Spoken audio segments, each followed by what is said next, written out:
యావత్తు తెలంగాణ ప్రజలకి మన తెలంగాణ గడ్డపై పుట్టినటువంటి గొప్ప గొప్ప మహనీయుల చరిత్రలు తెలంగాణ రాష్ట్రం వచ్చిన వెంటనే పాఠ్యాంశాల్లో చెప్పి మరి చిన్నారులకి చైతన్యపరచాలనేటువంటి ఓ గొప్ప ఆలోచనతోని తెలంగాణ ఉద్యమ నేత తెలంగాణ తొలి ముఖ్యమంత్రి కల్వకుంట్ల చంద్రశేఖరరావు గారి ఆలోచనలు కూడా మరి కార్యరూపం దాల్చడం జరిగింది.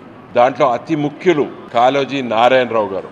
స్వాతంత్ర సమరయోధులు, సామాజిక స్పృహ కలిగినటువంటి గొప్ప మహనీయుడు, పద్మవిభూషణ్ గ్రహీత.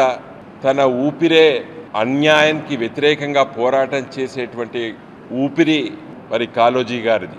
ఎమర్జెన్సీ కాలంలో కాంగ్రెస్ పార్టీ ఆ రోజు ఎమర్జెన్సీలో అణచివేత సామాన్య ప్రజలపై చేసే సందర్భంలో నాటి సమైక్య ఆంధ్రప్రదేశ్ ముఖ్యమంత్రి జలగం వెంగళరావు గారి ఆనాడు పరిపాలన పట్ల ఒక నిరసనను గలాన్ని విప్పి చైతన్యపరిచినటువంటి రోజులు మాకు గుర్తుకొస్తున్నాయి. ఎందుకంటే మేము ఆ రోజు విద్యార్థులుగా ఉన్నటువంటి రోజులవి.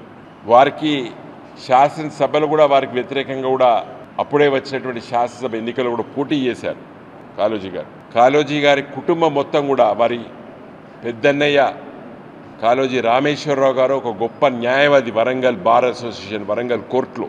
నాలాంటి వాడికి చాలా అదృష్టం. ఎందుకంటే మరి న్యాయవాది బ్యాండ్స్ నేను కోర్టులో అడుగుపెట్టిన మొదటి రోజు కాళోజీ రామేశ్వరరావు గారే నా మెడకు కట్టడం జరిగింది. గొప్ప మహనీయుల స్ఫూర్తి తీసుకొని మరి వారి ఆలోచనలు తీసుకొని చైతన్యంతో నిండినటువంటి కుటుంబం తెలంగాణ కుటుంబం.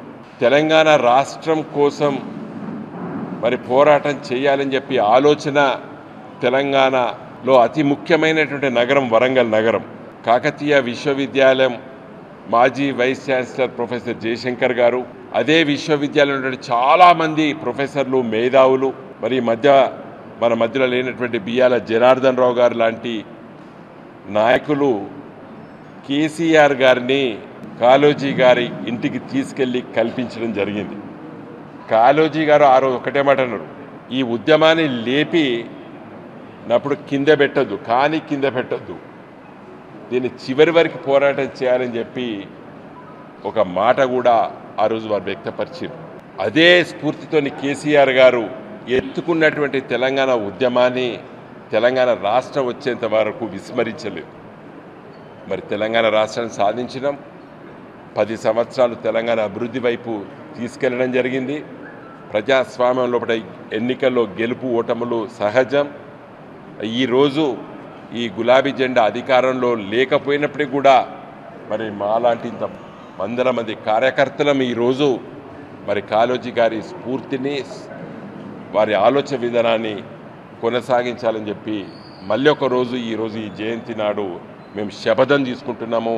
తెలంగాణకు అన్యాయం జరిగితే ఊరుకునేది లేదు.